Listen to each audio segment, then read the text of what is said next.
Bien, continuamos con las clases de introducción a la embriología. En esta nos vamos a abocar en lo que es principalmente los planos y los ejes del embrión. Entonces, lo primero que tenemos que preguntarnos, básicamente, ¿qué son? ¿Qué son los planos y los ejes del embrión? Bueno, no son otra cosa más que referencias espaciales que nos permiten conocer la situación de un órgano en sí. Y cuando me refiero a situación, me refiero a la ubicación que tiene ese órgano, las relaciones que tiene ese órgano, es decir, en relación a qué otras estructuras está, la organización. Bien, entonces, si repasamos un poco de lo que da anatomía del adulto, veíamos que básicamente teníamos planos y ejes. Teníamos tres planos y tres ejes. El plano frontal, bien, que es un plano que divide al cuerpo en una región anterior y una región posterior. Un plano sagital, que divide al cuerpo en la línea media y me separa lo que es derecha e izquierda. Y un plano transversal, que me separa el cuerpo de una parte superior y una parte inferior. Traten de imaginarse, para entender esto, que los planos son como si fuera un vidrio.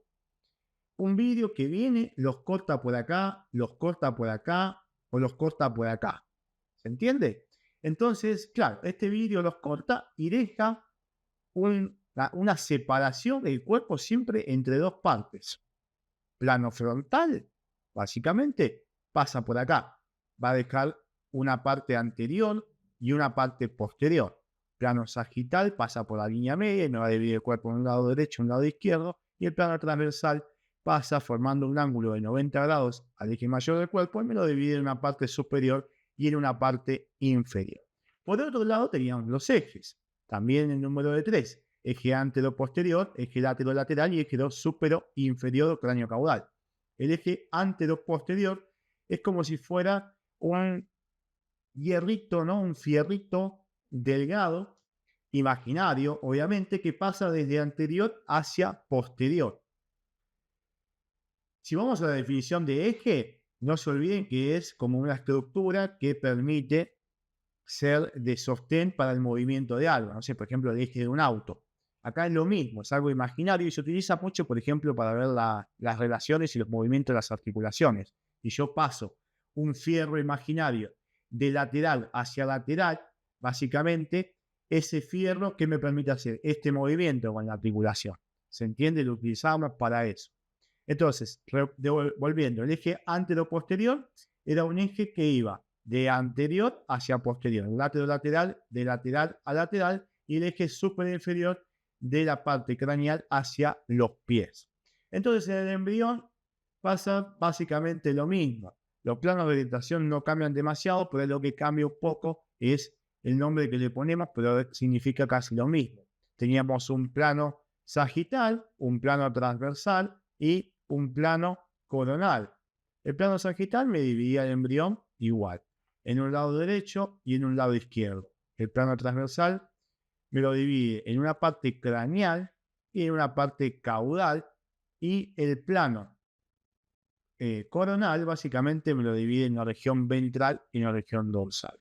Presten atención porque los nombres han cambiado. Lo que decíamos superior ahora lo vamos a llamar craneal. Lo que decíamos inferior ahora lo vamos a llamar caudal. Lo que decíamos anterior, bien, hacia el vientre, anterior, ahora lo vamos a llamar ventral. Y lo que decíamos posterior, ahora lo llamamos dorsal. Solo esos nombres van cambiando, pero es todo lo mismo. Y estos nombres son los que se utilizan por lo general en embriología o los que se utilizan en veterinaria, porque derivan de los cuadrúpedos, como si fuéramos apoyados en cuatro patas. Entonces, a no olvidarse, sirve siempre todo esto para describir la situación o el movimiento de una estructura. Lo vamos a utilizar para poder manejarnos como si fuera un mapa a lo largo del embrión. A no olvidar, región craneal, región caudal, región ventral y región dorsal. Los tres planos que me dividen estas situaciones diferentes, ¿no? Teníamos el plano transversal, que me dividía la parte craneal y la parte caudal. Teníamos un plano sagital, bien, que es como si un vidrio que corta el embrión a la mitad y me lo divide en un plano, en un lado derecho y un lado izquierdo, y teníamos un plano coronal que me lo divide en una parte ventral y en una parte dorsal.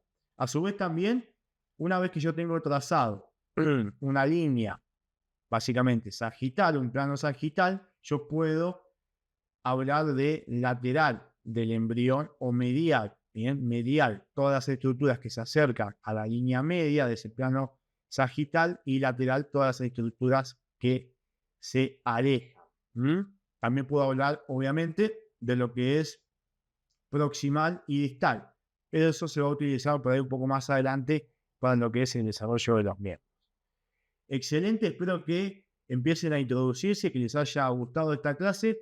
Lo vamos a ver en la próxima clase, que vamos a analizar básicamente todos los procesos biológicos del desarrollo. Es una clase muy importante y muy interesante. Véngase con ganas porque es bastante pesadita.